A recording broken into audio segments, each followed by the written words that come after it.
Welcome back to My Name is Ruth, and today we're going to spot the difference between a major 7th chord and a dominant 7th chord. So let's get into it.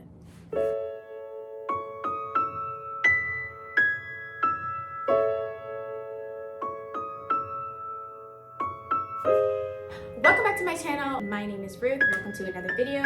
Today we're going to learn the differences between a major 7th chord and a dominant 7th chord. Now before we do, I need you to stop right now, stop whatever you're doing and click the subscribe button, subscribe to the Digital Piano Academy, also subscribe to my own channel where I post nothing but music content on there, and subscribe in the links down below where you can find my album, you can find me on my social medias, you can find me doing a bunch of things. And I also want to invite anybody who is a piano lover, who is just getting back into their studies, or they have some good knowledge on piano and they really want to take their piano lessons even further. They want to learn Latin, they want to learn bossa nova, they want to learn jazz, they want to learn classical. I encourage you to click the link in my bio and sign up with a piano consultation with me. Make sure you check out our online school where we post all of our courses, where we post tons of content. And if you want a one-on-one instructor, if you want to be a part of a community that's growing, then definitely click the link in my description and join today. Now let's get back to the video. All right, so let's learn the differences between a dominant 7th chord and a major 7th.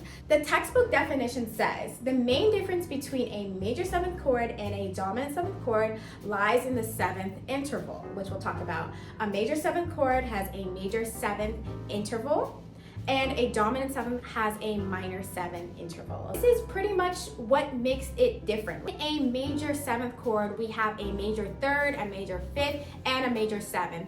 In a dominant 7th chord, we have a major 3rd, we have a major 5th, and now we have a minor 7th. So those are the things that really kind of split these two chords apart. I know sometimes it can get kind of confusing because some people will say major dominant.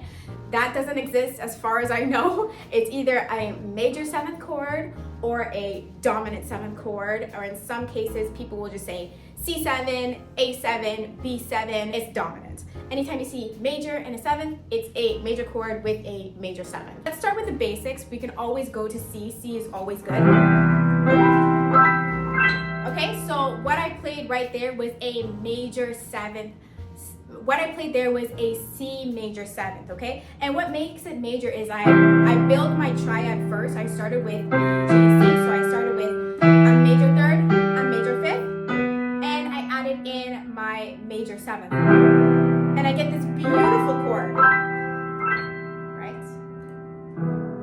You can play it. It's so beautiful, right? Now, the way that I want to make this a dominant chord is by lowering the 7th a semitone, or a half step, so that I get B flat in this case, right? So this major 7th now becomes C7 or C dominant 7th, however you want to see that. However you want to say that. Okay? And that's pretty much the major difference. So now what you can do is really apply this in pretty much any key. So let's take D, for example.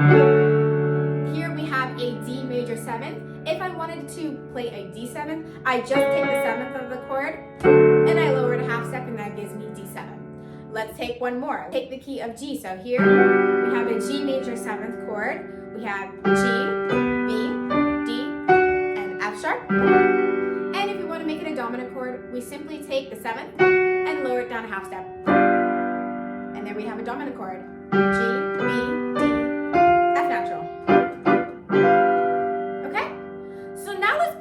Put this into real practice. Like, what we're going to do is we're going to actually practice all of our major 7th chords in a cycle of 4ths. So the way that we're going to do this is we're going to play it in a cycle of 4ths. The cycle of 4ths is really easy because all you have to think about is a perfect 4th up from the last chord that you played. So now we're going to start with F major 7. Going to B flat major 7, E flat major 7, A flat major 7, D flat major 7, G flat major 7, B major 7, E major 7, A major 7, D major 7, G major 7, C major 7, and then back to C, and back to F. Okay? So that's how you can play all of your major 7th chords in a circle of 5ths and really play them in every single key. So now we're going to do the same cycle of 4ths playing dominant 7th chords, and it's pretty much the same. Starting on F7, B7, B flat 7, E flat 7,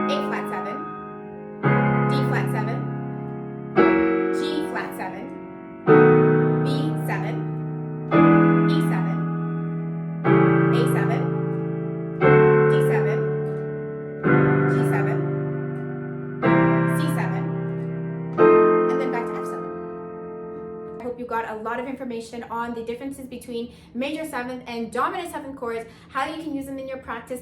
Until next time, make sure you like, comment, and subscribe to the YouTube channel, and I'll see you in the next video. Bye, and go practice!